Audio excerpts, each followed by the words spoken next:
Hello, I'm Mary Ito, and welcome to the Cram Podcast.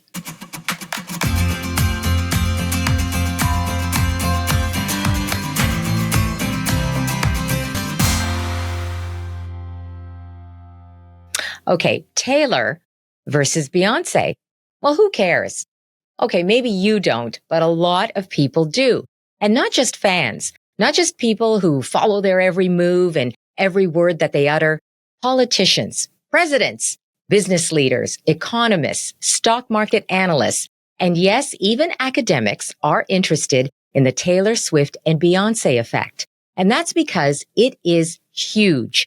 In terms of money alone, we are talking billions of dollars, and their impact is felt in other ways around the globe. Sarah Olutola is an assistant professor of writing in the Department of English at Lakehead University, and she has studied the impact of pop culture on society. She joins me now to talk about the trajectories and impact of Beyonce and Taylor Swift and what these icons mean to us. Hi, Sarah, and welcome to the podcast. Hi, Mary. Thanks for having me. Well, thanks for coming on. I mean, I know a lot of people and certainly my friends, and they're interested in entertainment and they might read the odd article, watch some TV programs on it, but you've actually made this, part of your research. It's your profession. What got you interested in this field? Well, when I was a kid, growing up in Canada in the 90s, I remember every year, especially towards the end of the 90s, Canada has this TV personality named Ed the Sock. I don't know if you remember. I totally remember him. Yeah. And he had a staple on Much Music every year, a holiday special called Fromage, where he'd take on and kind of take down all of the year's biggest hits, songs, and music videos. And he'd do it with a lot of humor. And I just loved it. I thought it was hilarious. Yeah, but me too. For people who don't know him, just describe him. Oh, Ed the Sock is a sock puppet. It's a green sock puppet with a cigar in his mouth, very surly, very cynical. And I don't even know if Ed the Sock is still around. I don't know. Yeah, I wish. Yeah, but he was always, he always had this sort of curt, surly humor in which he would take on all of these big pop stars that were seen as untouchable. They're celebrities. You can't critique them. But Ed the Sock did critique them. And when he did, it really woke me up to the fact that you don't have to just uncritically consume popular culture. You can think about it. You can analyze it. You can critique it, even in ways that aren't necessarily favorable to the artists or to their record labels. So that's how I started, my critical thinking around various areas of pop culture. I love how it was a sock that helped you choose your career path. I thank that sock. Because, he just, was hilarious. And it was just a great time in the 90s to have that holiday special where you could have a sock sort of speak out loud some of the things that you were thinking but didn't dare say. Yeah. Okay. So, I mentioned in the introduction that there are a lot of people probably who they dismiss pop culture. They think it's, superficial. It's not important. It's pretty shallow stuff. So, what's the argument about, I mentioned billions of dollars, but it goes much larger than that. What is the argument that we should pay attention to what is going on in pop culture? Why is it important? Yeah, you're right. People will say, well, entertainment is just entertainment. So that's why I really like that we're focusing on Beyonce and Taylor today.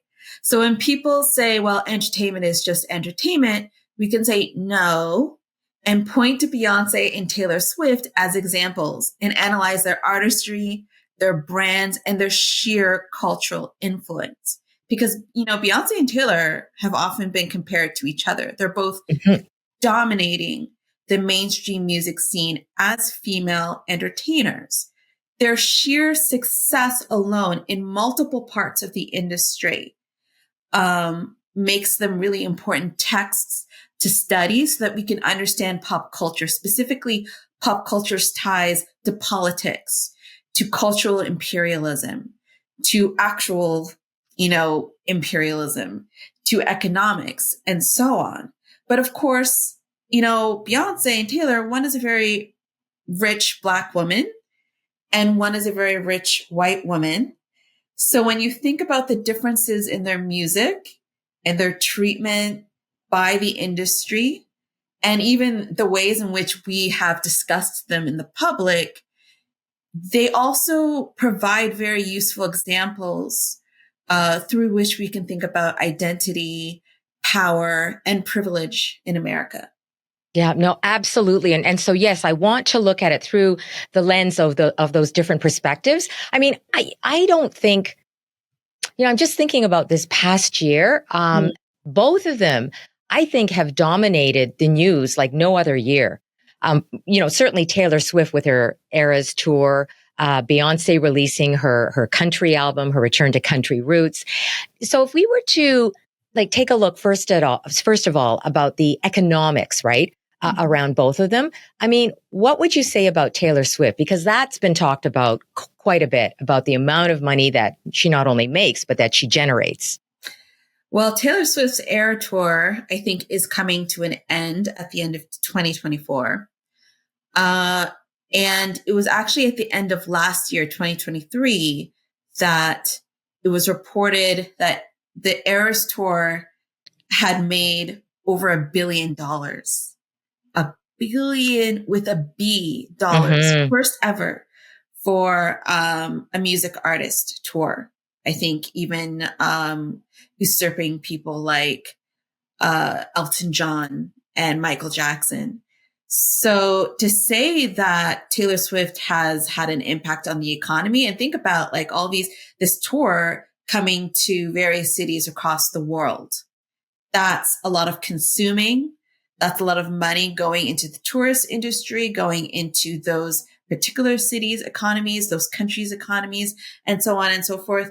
And the Renaissance tour, Beyonce's Renaissance tour, also did quite well, not passing $1 billion, but it made around $600 million alone. These are just one artist alone can generate that amount of revenue across the world.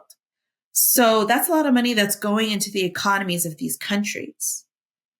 Yeah, I think I remember even reading that there were mayors who were reaching out to Taylor Swift and pleading for her to come to their towns and cities, right, to boost the local economies. Yeah, absolutely. And I think people kind of understand that, and from a very long time, Americans have understood that pop culture has an intrinsic tie to boosting economies, right? I mean, if you think about before the 90s, and let's just go back in history here. For decades, America actually relied on manufacturing like cars, steels, and so on and so forth. It's with the 80s and especially the 90s that you start to see the swell of celebrity culture, Hollywood, the music industry, the entertainment industry at large. Budgets are swelling, right? Lots of money is being made. And you start to see a switch over to America relying on exporting soft power, exporting lifestyles and ideology, right? So it's really interesting. Fortune magazine, if you take a look at their archives, December 31st, 1990, they actually had a really interesting article that makes this explicit, right? It's called America's Hottest Export. And they say, industrial hard guys like Henry Ford and Andrew Carnegie might not like what we have to say, but around the globe, folks just can't get enough of America. And they may not want our hardware anymore, but they want our software, our movies, our music, our TV programming. And they actually said that at the end of the at the end of 1990, all of that stuff together in terms of pop culture had accounted for an annual trade surplus of $8 billion. That's 1990. Yeah. Okay. Let me just stop you for a sec. So I agree. But the thing is, hasn't that always been the case? I mean, if you look back to, the golden age of Hollywood, you go back to the 50s, even earlier, maybe the 40s, even wartime, the effect of movies and propaganda, haven't other parts of the world wanted that. They craved that sort of American dream, the movies, the celebrities, the way they were portrayed back then. So what's changed? I think that's always been the case, right? They've looked at America as the land of dreams, the land of opportunity through Hollywood, through the eyes of movies. Yes, absolutely. But, the Hollywood system really started to get going in the 50s. And again, you also have to think about the increase of globalization and technology that allowed for, things like movies and music and TV programming to reach far-flung regions of the world a lot more quickly. And again, budget swelling, a lot more star power, a lot more money put into Hollywood.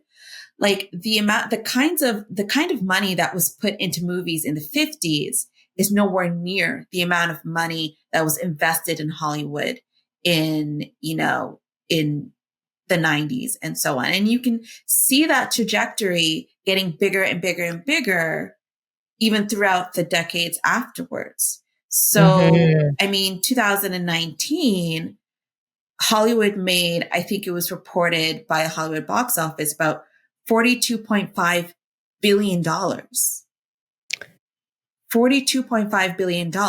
And pre-pandemic, I mean, the pandemic has, I think, made things a little bit strange in terms of like trying to account for the economics of things because people were inside and so on and so forth. But right before the pandemic, Hollywood was making $42.5 billion, more than ever before. And in terms of the music industry, they're making $11 billion, which is up from 2018 because of the swell of celebrity culture and the swell of pop culture as being sort of the, as promoting American lifestyles and capitalism. Remember that in the 50s, in the 60s, we were still in the Cold War. So there was still this, tension between the two superpowers, the Soviet Union and communism. Did I say that right? Communism, yes. And America and capitalism. So, in other parts of the world, they were trying to stamp out capitalism because of the swell of pop culture. It was partly because of that American capitalism, showing their lifestyles and sort of promoting capitalism through TV shows and music and movies ended up winning out. That's why the Berlin Wall fell. That's part of the reason why the Soviet Union crumbled, because East Germans wanted their David Hasselhoffs, wanted their Michael Jacksons, wanted their Madonnas. So absolutely, popular culture has always been a thing, I think, ever since America started to become a power. But once it won that struggle of empire, America really emerged as the prominent empire in the world. And with this increase of technology, pop culture was able to spread throughout the world. Yeah, it is interesting. I mean, when you mention David Hasselhoff, that's kind of a very interesting subversion, isn't it? Subversive force for the wall to fall. Yeah. Yeah. So I want to talk about the fact that, okay, no denying, economic impact, huge. So when you have that kind of economic power, right, that Taylor Swift has and that Beyonce has, that's closely tied to politics as well, right? Economic power, political power. I mean, what can we say about that? And let's talk about Taylor Swift first, with her influence on politics, and we've been hearing about it lately with the upcoming US election. Can you talk about her, I guess, political trajectory and where that's led to today for her? Well, Taylor Swift is such an interesting subject to talk about when it comes to politics. And remember that when we think about politics, we're thinking about capital P politics, like the Republicans and the Democrats. And we're also talking about cultural politics. So in 1986, towards the end of the Cold War, Norwegian analysts actually called soft power empire by invitation. And what that means is that, again, you're exporting lifestyles and you're exporting politics and policies. So what these stars embody, right? The individualism of capitalism, right? And what that can mean for upward mobility and, whiteness, identity, gender, all kinds of politics. All of that also gets exported through the exportation or exporting of these stars. So a lot of capital P politicians understand just how powerful soft power is, just how influential somebody like Taylor Swift is. So when you have somebody like Taylor Swift that is capable of making so much money because she's capable of reaching such a broad audience, you want to control that power for yourself. And for a while, Taylor Swift did, I think, fall on the side of, more conservative politics. She started out in country music, right? And I think she kind of had her biggest boost when that infamous moment in 2009 when Kanye West interrupted her at the MTV VMAs when she won the Video Music Awards and said, hey, Beyonce deserved the Video Music Award, right? Beyonce had the greatest music video of all time. He was referring to Single Ladies. The backlash that Kanye got for that was so powerful.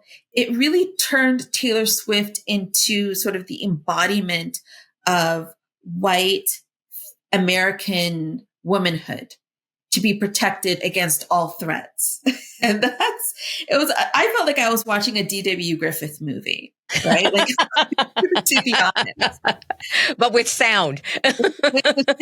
with sound and with color, certainly. Yeah.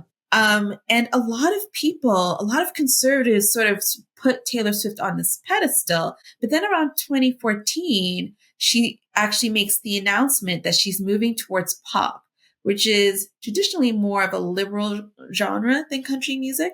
She's moving towards pop, and you start to see her sort of bring feminism into her brand a little bit more. Mm-hmm. I don't know if people remember Bad Blood and sort of the squad, the Taylor Swift squad, where she had all these like beautiful supermodels and actresses and singers as her friends and all of that. But, we can talk about whether that was, real feminism or performative feminism, but she was really dabbling with that. I think that's when conservatives started to worry about Taylor Swift and whether or not Taylor Swift still could embody this very powerful conservative American womanhood and nostalgia.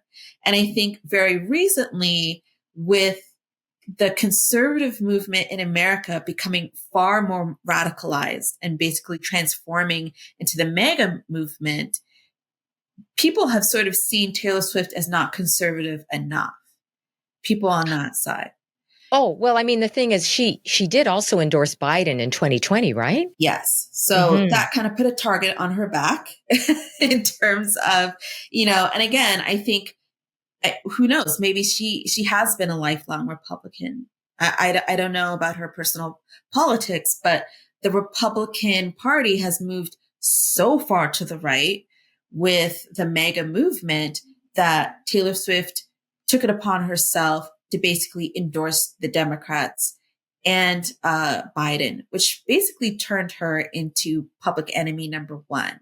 Mm-hmm. So as the Eras Tour in 2023 became huge, and as her influence just became undeniable, I think a lot of people on the Republican side started to fear the amount of influence that she might have over her fans. Yeah. So I mean, I don't think she's come out at this point, right, and formally endorsed Biden, right? But you're right. There's a lot of talk about it, and the thing is, I was thinking about Beyonce, and I don't think I've seen anything formally from her either. Although I know in the past she has definitely endorsed Obama. She raised, I think, millions of dollars for him, and I think Hillary Clinton as well. She endorsed, but nothing from her. Or have you heard anything from her side? Beyonce is a very different kind of artist, right? Beyonce actually hasn't really done interviews in decades. She doesn't, unlike Taylor Swift, who is very vocal, comes out and she talks and she's interacting with her fans and interacting with the media. Beyonce is very reclusive. And I think that's also part of her image and part of what makes her this larger than life figure. She talks through her music specifically. So even though I think the last time that we really saw Beyonce being associated with a politician was with Obama. You're right. She was at his inauguration, Mm-hmm. 2008. But Beyonce has still been very political. Her albums and her music and her aesthetics have, especially since 2013, been very highly political, which is very different than Taylor Swift, right? Taylor Swift's music has often talked about, her own personal life, her loves, Yes. and things like that. Whereas Beyonce's music has often sort of tackled these larger political issues of, in 2013, feminism, Black female sexuality. Mm-hmm. In Lemonade, Black empowerment, Afrocentrism, right? And, Renaissance in 2020 was all about sort of celebrating the Black queer working community, right? With that lead single, Break My Soul. It's very dance music from the 90s, really celebrating sort of this RuPaul, supermodel-esque kind of working Black queer club music. And then now with Cowboy Carter, which came out in 2024, which was about reclaiming the Black roots of country music. So Beyonce has never specifically come out to speak. And I think there are some people who are sort of Black feminists that have actually criticized her based off of her inability, or her, not inability, but her unwillingness to speak and to say things. But she Mm-hmm. speaks very much through her music about these larger political ideas. You know what? It raises an interesting point about the fact that she has been criticized from feminists that, maybe she should speak, maybe she should make a statement. And how do you feel about that? If someone is making large and important political statements through their music, right? You compared it to Taylor Swift, who's much more personal. Do they need to actually come out and take a stand themselves? Not outside of their music.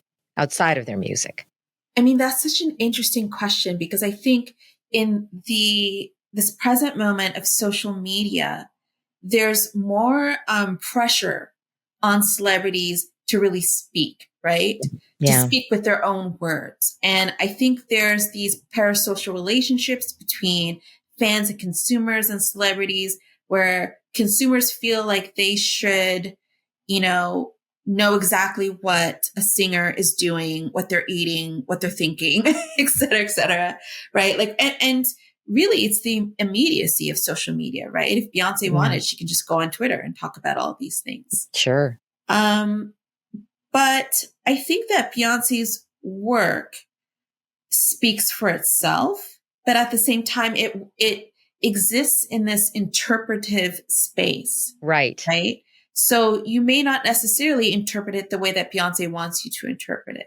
She may, she put out the Lemonade album, and there was all these overtures towards Black power, right? Like Formation was all about, fighting back against police brutality. She had her Super Bowl performance of Formation, had she and her dancers sort of donning the iconography of the Black Panther Party, which sent Republicans into like a spiral of anxiety. But at the same time, there's also little moments in the Lemonade album where she almost talks about the need for Black women to forgive Black men, even when Black men cheat on you, even when Black men harm you, or, just act trifling, as Beyonce would say. She was referencing her own relationship to her husband, Jay-Z, the rapper, who has been known to be a philanderer. And there are a lot of Black feminists that didn't like that. There were a lot of Black feminists that didn't like the fact that she seemed to be forgiving Jay-Z and sort of talking about Black women as almost needing Black men in their life. And other things like in 2013, where she supported Jay-Z in kind of mocking and making light of Tina Turner's domestic abuse with Ike Turner and that whole situation. So when Beyonce doesn't use her own words to speak, all we have is her art. And people may not interpret that art in exactly the same way. Yeah. And I want to just talk about, just turn things over to Taylor too, because I've read, her labeled as a white feminist. Yeah. I don't know what you think about that, but what about Taylor's brand of feminism? Oh, I mean, I don't know if Swifties come after me. I enjoy myself a good Taylor Swift song, just like everybody else. She's always sort of dabbled with conservative ideology, even as she's sort of been uplifted as sort of this America's sweetheart turned feminist. For example, when she tried to critique Nicki Minaj. At the time, I think it was 2014 or 2015, Nicki Minaj was correctly pointing out the fact that she had been snubbed by the VMAs by white artists, right? And Taylor Swift, even though she wasn't named, sort of fired back against Nicki Minaj saying, well, maybe one of the men took your spots. And a lot of people criticized Taylor Swift by saying, hey, you're downplaying what Black women are going through in the entertainment industry and the differential ways in which Black women are treated, almost to sort of take up this victim mentality of, oh, Nicki Minaj was, or my success is being critiqued. When in reality, people like Nicki Minaj are talking about the ways in which Black women are discussed, and are treated by the industry at large. So Taylor Swift kind of made it about herself and tried to use the language of feminism to downplay what Black women have gone through. And she's done that more than once. Doesn't she get points though for coming out and actually taking a stand for the Democrats? Yes, absolutely. I think it's too harsh to just critique Taylor Swift all the time. I think that the fact that Taylor Swift is often open to critique speaks to the ways in which women in general in this music space are often sort of held to impossible standards. So there's a professor at McMaster University, Lorraine York, and I don't know if you've heard of her. She was one of my professors. Love her. Love you, Lorraine. And she's written about the reluctant celebrity and the idea of fame hunger. And the reluctant celebrity is the celebrity who tries to publicly disavow their own celebrity while still continuing to be a celebrity and getting the perks and, that come with celebrity status. And then the other side of that is fame hunger, the perceived over eagerness to gain fame. And specifically women have disproportionately sort of been critiqued for being unseemly in their pursuit of fame and in their success, whereas men are seen as having healthy ambition if they are very successful. So Taylor Swift, being this ginormously successful celebrity, but still being a woman, has often attracted, I think, undue and unfair criticism. People talk about, and they have reason to talk about some of her dabbling with racism and, her issues with, climate, not necessarily being, people of color, climate criminal. I don't know if I have a softer way of putting that, but at the same time, she's also done really wonderful things, in even allowing feminism to be part of her brand, and even discussing and promoting Biden and the Democrats, at least to save democracy against this encroaching authoritarianism, and populism of the right. She's done a lot of good things that Yeah. people just don't give her credit for. And let me ask you about that too. I mean, regarding celebrity endorsement of politicians, is there actually I mean, do we know, is there evidence to show that that does make a real difference in voters? I mean, I don't know if there is hard evidence to show that it moves the needle, but I would guess that it moves the needle more than we would think it does because of how anxious currently the Republican Party is about Taylor Swift. Throughout this entirety of 2024, maybe a little bit 2023 as well, the fact that the Republicans and news media outlets like Fox News have turned Taylor Swift into public enemy number one because she would not endorse Donald Trump as president shows that they fear her power. And they wouldn't fear her power if she didn't have power.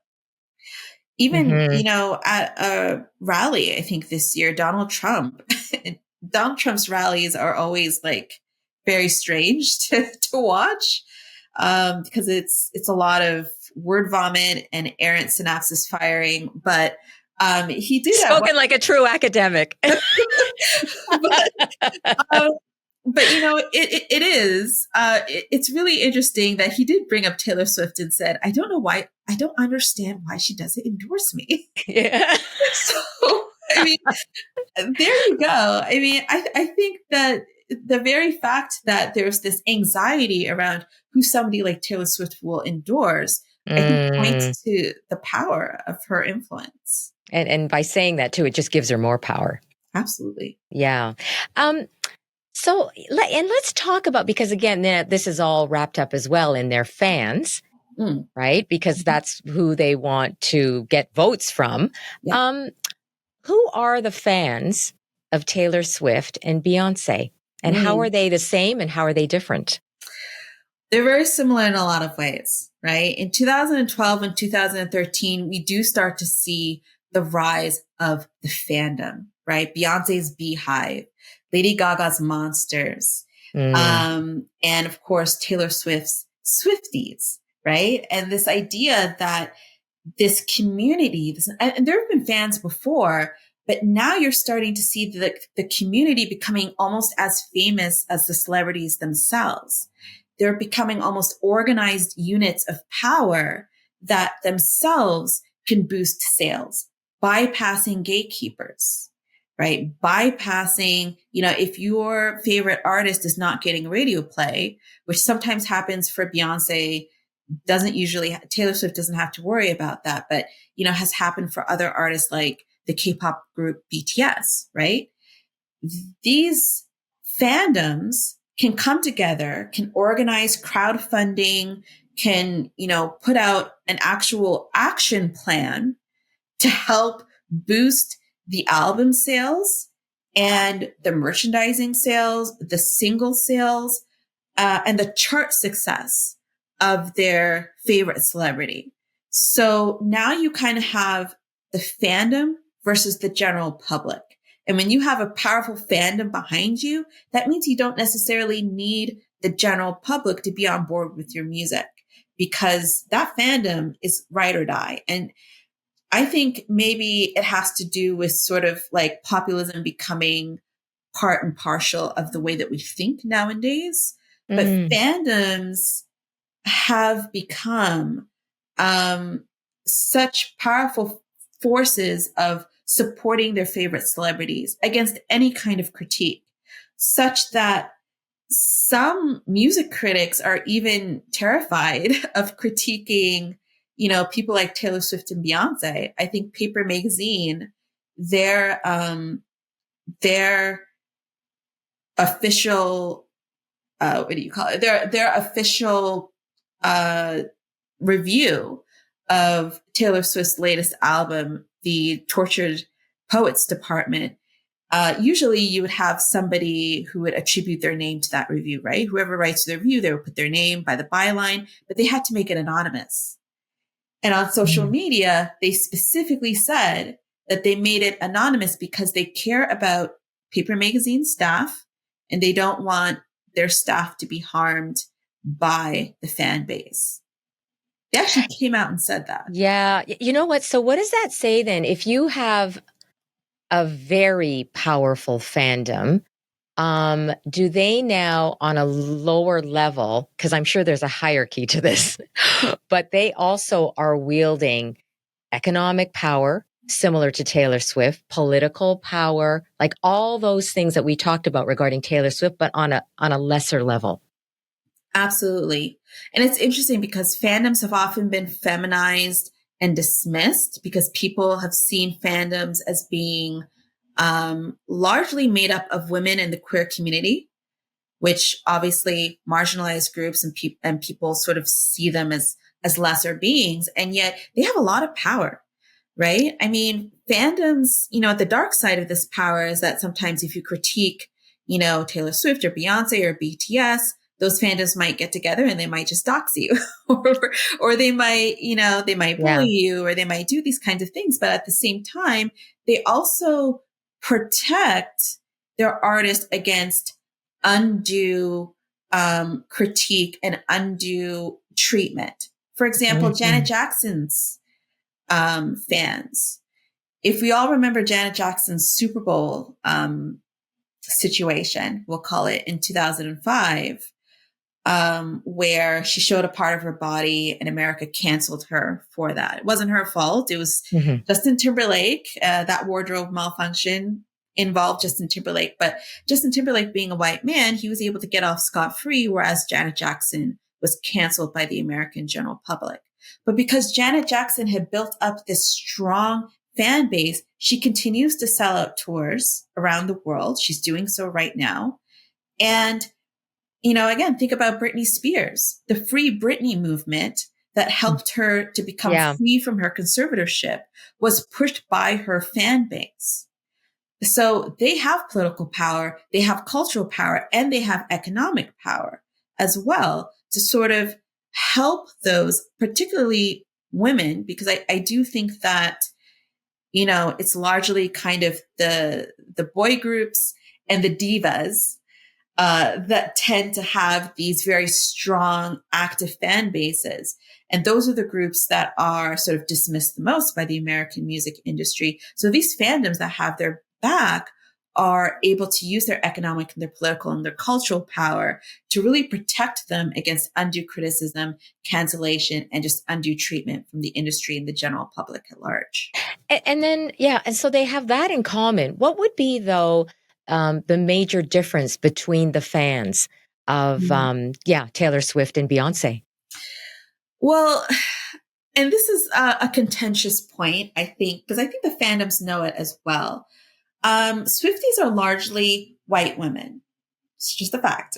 And Beyonce's fans are largely Black women and Black gay men. And I do think that, what I mentioned before is that Taylor Swift and Beyonce are both very, very powerful women within the industry, the music industry. But one is a very rich Black woman and the other is a very rich white woman with white fans. The other is a very rich Black woman with Black fans. And I do think that there is a difference in how they are treated. I think the fandoms know that. I think that's also why the fandoms Beyonce's fans are more protective and more outwardly political of Beyonce and more outwardly political and critical of the industry at large. I mean, just this recent Grammys, for example, Grammys 2024, it was Jay-Z, Beyonce's husband, that went up on stage and said what the fans have been saying all along, right? What the Beehive have been saying all along, which is that it's strange that Beyonce has won so many Grammys, the most of anybody, but has never won Album of the Year. Has never won Album of the Year. And many of the fans have owed that to the fact that, there's a lot of racism within the music industry. The music industry is still largely a white patriarchal neoliberal industry. still very much that kind of operation. And so how they treat Beyonce, even in terms of how they categorize Beyonce's music as being hip hop or R&B, regardless of what the song that she put out actually is, whether it's pop or country, she always just ends up in the black section, right? of the No, Grammys but category. isn't that true of a lot of artists? They do get categorized, even though their music can cross many different genres. Yes, but Right? I definitely think that there's much more leeway when it comes to white artists. For example, Ariana Grande has been making R&B music since 2014, but has always been categorized as pop. Whereas somebody like Beyonce or Chloe Bailey or Normani making the exact same music, but automatically find themselves in the R&B category. Mm. There's always just this way in which, artists of color, not just Black artists, but artists of color are treated a little differently than white artists. To this day, Taylor Swift has won 4 Album of the Year awards from the Grammys, her 4th, which is unheard of, more so than anyone. But the last Black female artist to win Album of the Year at the Grammys was Lauryn Hill with The Miseducation of Lauryn Hill in 1999. So the fan bases, I think, reflect the kind of marginalization that, their identity group is used to. A lot of Black women and Black queer men are used to certain kinds of marginalization, certain forms of oppression. And maybe because of that, they can see the ways, the power relations bound up in the music industry that Beyonce has to sort of work her way through and navigate through in a way that Taylor Swift doesn't. Mm-hmm. And with fandom too, I mean, when you get fans who are extreme, right? I mean, they're just living and breathing each of these artists. Yeah. What does that say? Well, what does it say about their identity, how they perceive the identity of Taylor Swift and Beyonce? Because it's so complicated, right? I mean, they are their own women, but they also, of course, project a certain image. And just even, I mean, there are people who aren't necessarily radical fans, but this does have an impact, right? On the perception of women, white women, Black women. I mean, how do you make sense of all that? I mean, I think you're spot on that fandom is tied to identity, right? And with fandom, I think you have a lot of people that feel, especially with the internet and the way that you can now connect with people online without ever having met them, you can feel a sense of belonging in a fandom. You can feel like you're part of a group or part of a movement, right? And I think, especially when you think about the ways in which fandoms have been dismissed and have been, because they have ties to marginalized identities. I think it's wonderful that fans have been able to find community online. But I also think that there's that danger that a lot of fans have sort of made their fandom and their worship of a celebrity their entire personality, their entire identity trait. And that, a knock against Taylor Swift thus becomes a knock against this individual fan living in Idaho or living in Toronto, because they have sort of put so much of their identity and so much of their emotions living vicariously through this artist. That doesn't happen by accident, right? I think a lot of artists understand the power of fandom, and they've done a lot of work to build up their fans and to build up a sense of like, we're part of the same club. Like I remember back in the early 2010s when Taylor Swift would go, like she would host fans at her house and they would bake cookies together and things like that. And all of these things just kind of to foster this feeling of, we're all in this together. And I think because of that, you have certain people who may feel maybe ideologically on the same level as Taylor Swift. that may sort of believe in the messages and in the ideologies and the lifestyles in the discussions that's embedded in her music, and really, what's the word I'm looking for? Relate to it. Right. And Mm-hmm. so I think that's why with Taylor Swift, you have so many of her fans that, aren't entirely white, but a lot of white girls are fans of Taylor Swift.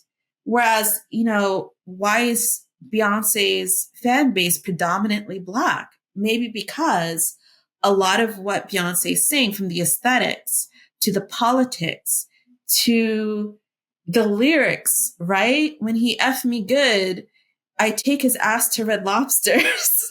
I mean, this is, very much Beyonce's tribute to the Black community, in a way that she's almost saying, my music is for them. So when Mm-hmm. you're a fan and you're living vicariously through Beyonce and you understand what she's saying and you're not put off by what she's saying, because this is very much what you say in your everyday life, you can very much sort of insert yourself into the fantasy of Beyonce. And it's Yeah. easier if you're from her world. It's so interesting, because a while back, I did an interview with another professor who'd written a book about tribalism Mm. and talked about the tribes that we belong to. And, this is very much a case of that, isn't it? That we belong to these tribes of Taylor Swift or Beyonce.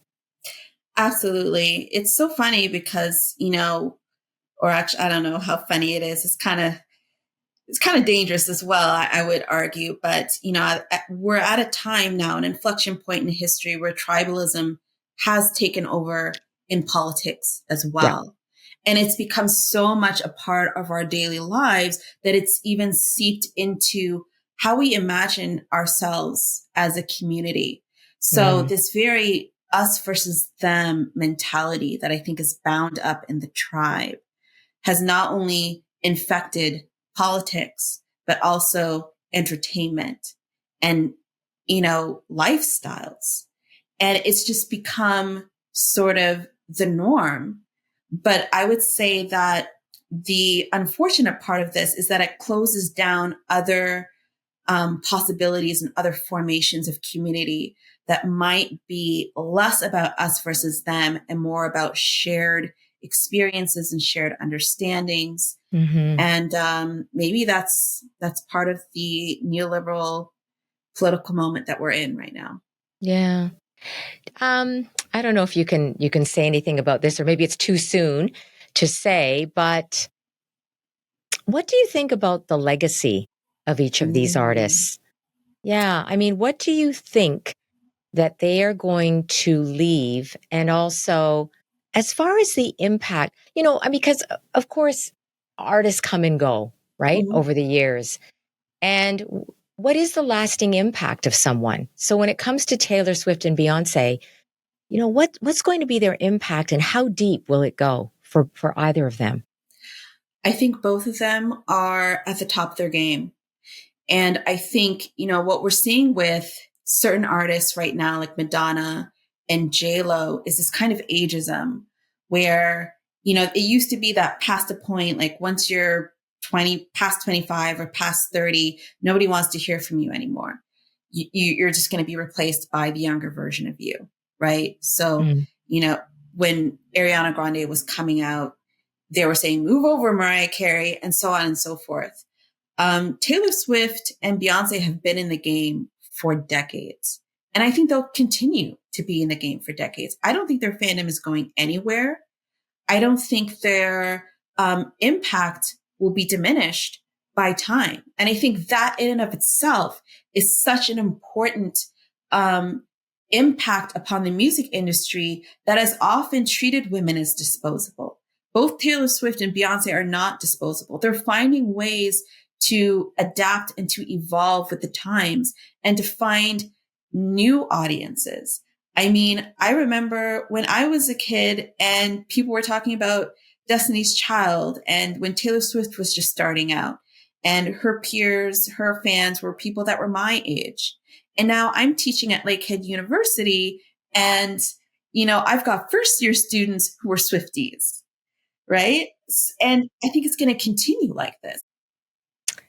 I loved this discussion, Sarah.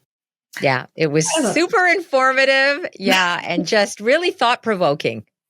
I love talking about celebrities, and I could go all day. But I will say, disclaimer that, I appreciate both of these artists for what they've done. Well, I can tell. Yes, absolutely. And, I can be a little at the sock and critique. And I think it's important to critique our cultural products and to be able to not hold anybody on a pedestal such that they can't be analyzed. I don't think it's right to uncritically consume any form of media, but we have to give it up for what Beyonce and Taylor Swift have accomplished as women in this industry and in America. Yeah, So absolutely. Thank you so much for joining us. thank you for having me. My guest has been Sarah Olutola. She is an assistant professor of writing in the Department of English at Lakehead University. Now, if you're interested in Sarah's work, and she has written on other issues in pop culture, please check out our show notes. That is it for the Cram Podcast today. We hope you enjoyed it. And please follow us on social. Our handle is @CramIdeas. Thanks for listening, and see you back here next time.